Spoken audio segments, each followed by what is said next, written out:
से तंबाकू की उत्पत्ति हुई है। जो व्यक्ति तंबाकू का सेवन करता है वो गोमांस के भक्षण के बराबर है। तो याद कीजिए, आप अपने आप को कहते हो कि हम गोपुत्र हैं। याद करो, आप तंबाकू खाते हो, गुटखा खाते हो और ना जाने कौन कौन से नशे करते हो, तो आप कैसे गोभक्त हो सकते हो? गोभक्त होने के लिए सर्वप्रथम आपको नशा छोड़ना होगा और अपने बच्चों को, पीढ़ियों को यह संकल्प दिलाना होगा, तभी जाकर के हम सच्चे गोभक्त कहलाएंगे। अपने घर में जाकर के हाथ उठाइए, कौन कौन आज से नशा छोड़ेगा। सबसे पहले हमारा अभियान नशा का रहेगा। देखो, सब लोग हाथ उठाने के लिए तैयार। हाथ उठाइए, कौन कौन नशा छोड़ेगा। बहुत सुंदर, एक बार जोरदार तालियां बजाइए आप सभी के लिए। जो व्यक्ति, भगवान ने इतना सुंदर मुखमंडल दिया है, मुख से भगवान का भजन करो, मुख से 56 प्रकार के भोजनों को प्राप्त कीजिए तो ऊर्जा मिलेगी, शक्ति मिलेगी। लेकिन आप नाशवान चीज खा रहे हैं, तंबाकू, है ना। आगे की कड़ी में इसलिए हमारा देश नशा मुक्त होना चाहिए, हमें ये भी अभियान चलाना चाहिए। आगे की कड़ी में मैं आप लोगों के पास एक बात लेकर के आया हूं, गौ सम्मान आह्वान अभियान।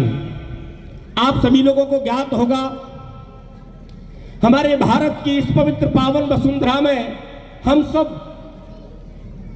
एक प्रकार से सुखी भी हैं और दुखी भी हैं। हमारा मन जब आह्लादित हो जाता है कि कोई कहता है कि हम भारत से हैं, विदेश में जब जाते हो ना तो कोई कहता है भारत की भूमि से हैं, तो मन प्रसन्न गदगद हो जाता है, हर्षित हो जाता है कि वाह, भारत से आए हैं। भारत का नाम लेने से हम गौरवान्वित हो जाते हैं। क्यों? भारत का नाम लेने से इसलिए गौरवान्वित हो जाते हैं कि इस भारत की पवित्र पावन भूमि पर भगवान राम ने, भगवान कृष्ण ने 24 अवतार जन्म लिए भारत की ही इस पवित्र पावन वसुंधरा पर। जो भारत की भूमि है, ये भारत की भूमि कर्म भूमि है। इस कर्म भूमि में बड़े बड़े अमलात्मा, विमलात्मा, योगिंद्र, मुनिंद्र, संत, सन्यासी, वीतराग, तपोनिष्ठ, ज्ञाननिष्ठ, ध्याननिष्ठ, योगनिष्ठ महात्मा जन्म लेते हैं। इसलिए भारत की भूमि में, अरे हम नहीं, एक मच्छर भी जन्म लेता है तो अपने आप को गौरवान्वित समर्पित करता है कि वाह, मैंने भारत की इस पवित्र पावन वसुंधरा में जन्म लिया है। इसलिए मुझे भारत की भूमि पर गर्व है। इसे सोने की चिड़िया कहा जाता था, लेकिन आज बड़े दुख के साथ कहना पड़ रहा है, आत्मा विलाप कर रही है, रो रही है, बिलक रही है, तड़प रही है। प्रातः काल होते ही 80 से 84 हजार गायों का, नंदियों का बड़ी बेरहमी से कत्ल हो जाता है और आप कहते हो हम हिंदू हैं। हम कैसे हिंदू हैं? ये विचारणीय विषय है। 1400 वर्ष पहले संप्रदाय नहीं थे जिसने 54 देश बना लिए।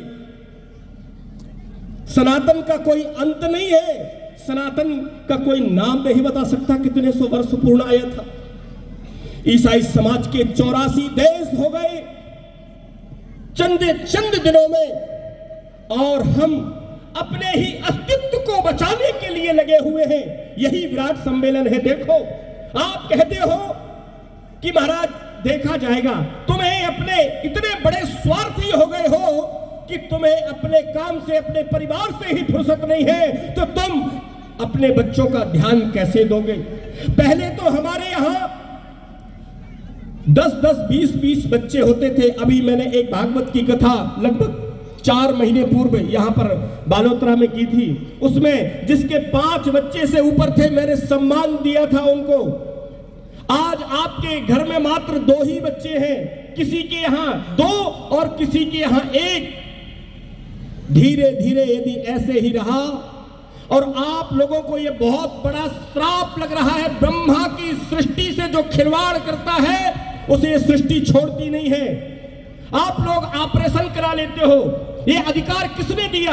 आप कहते हो कि हमारा बच्चा, महाराज जी हमारे पास सामर्थ्य नहीं है। अरे तुम्हारी क्या सामर्थ्य है? तुम तो अपने आप को खाना नहीं खिला सकते हो। अजगर करे न चाकरी, पंछी करे न काम, दास मलूका कह गए सबके दाता। केवल इससे सुनोगे और इससे निकाल दोगे। जिनने ऑपरेशन करा लिया उनको तो श्राप भगवान का लगा ही है, ध्यान रखना। लेकिन जिन्होंने नहीं कराया है उनको आज ये मन से मानसिक रूप से संकल्प लेना होगा कि हमें बहुत बड़ा पाप लग रहा है ब्रह्मा का, इसलिए हम हर प्रकार से दुखी हैं। हर घर में कम से कम 5 बच्चे होना चाहिए। इन 5 बच्चों का क्या करोगे? अरे जिसका एक ही बच्चा है, आपने सुना होगा और देखा होगा, एक्सीडेंट हो जाता है उसकी हालत क्या होती है। जिसके घर में 5 बच्चे रहते हैं पूरे गांव में उसका दबदबा होता है कि नहीं, बोलो? तो क्या आप निर्बल होना चाहते हो? क्या निरीह होना चाहते हो आप? मैं नहीं चाहता कि आप निर्बल हो, मैं चाहता हूं कि आप सबल हो। मैं चाहता हूं कि आपके नाम से जब आपका नाम लिया जाए तो लोग दहशत से डर जाए। इसलिए आपके घर में कम से कम 5 बच्चे होना चाहिए। एक बच्चा भारत की अखंडता के लिए, भारत की अस्मिता के लिए दान दीजिए, और एक बच्चा आप संत बनाइए। अब बहुत जल्दी ये होने वाला है कि संत अभी तक तो धन दौलत मांगते थे, अब बच्चे मांगेंगे कि हमें साधु बनाना है, एक बालक दे दीजिए।